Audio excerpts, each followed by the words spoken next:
Welcome back to Sayable English Podcast.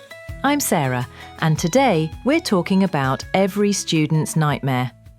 Hey, I'm Alex, and trust me, after today's story, you'll feel much better about your living situation. Today's disaster. Min-jun's first British flatmate experience. 8 phrasal verbs, 1 very messy kitchen, and a lesson in passive-aggressive note warfare. Oh, this sounds like every university horror story ever. Buckle up. It's painful. Min-jun had just moved to Manchester for university. He needed to move in with flatmates to afford the rent, so he found a shared house with 3 British students online. Shared accommodation, always risky. Day 1 seemed fine. His flatmates helped him move in, showed him around, very friendly.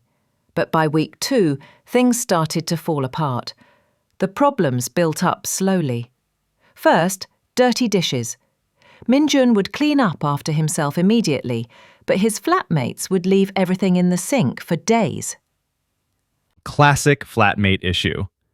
Min-jun didn't want to bring it up directly, too confrontational for Korean culture. So he just kept cleaning everyone else's mess, hoping they'd notice and change. That never works. Then came the bathroom situation. One flatmate would use up all the hot water with 45-minute showers, leaving Min-jun with freezing water. Another kept taking over the fridge. Min-jun's shelf somehow became storage for someone else's leftover takeaway containers. But here's where it blew up. Oh no, what happened? Min-jun came home to find a passive-aggressive note on the kitchen wall. Some people need to clean up after themselves better. Min-jun was mortified. He was the cleanest one there, so he wrote back, "I always clean up." Maybe some people should look after their own dishes instead of leaving them for others. Note war. Within a week, the kitchen was covered in angry notes. Don't throw away other people's milk. Stop using up all the toilet paper. Can someone please sort out the rubbish situation? Min-jun realised this wasn't working out. He decided to move out and find different flatmates instead. Smart choice. Plot twist. His new flatmates were even worse. One left dirty dishes for 2 weeks. Another practiced drums at midnight. Turns out, messy flatmates come in all varieties. But at least Min-jun learned to bring up problems directly instead of suffering in silence. Okay, let's break down these household phrasal verbs. I need these for my own flatmate situations. Absolutely. Let's start with move in.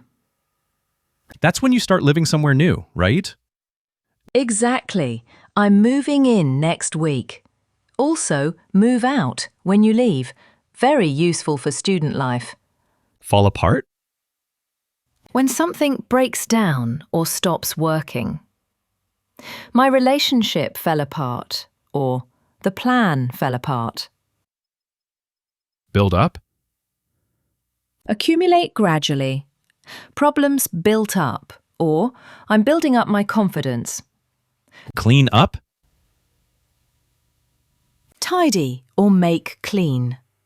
Clean up your room, or I need to clean up this mess. Bring up?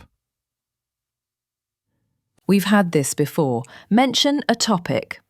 I didn't want to bring up the problem. Use up? Consume completely.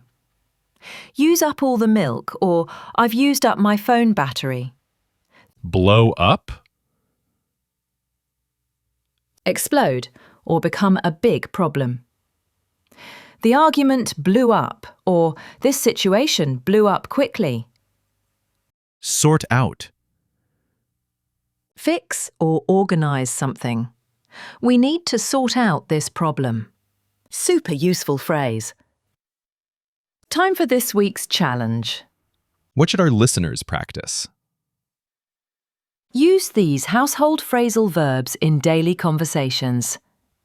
Talk about cleaning up, sorting out problems, or things that need fixing around your home. And remember, flatmate problems are universal, no matter what country you're from.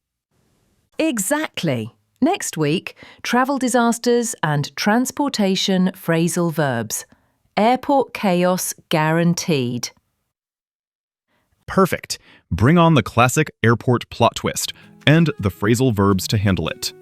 Thanks for listening, and keep practicing confident English.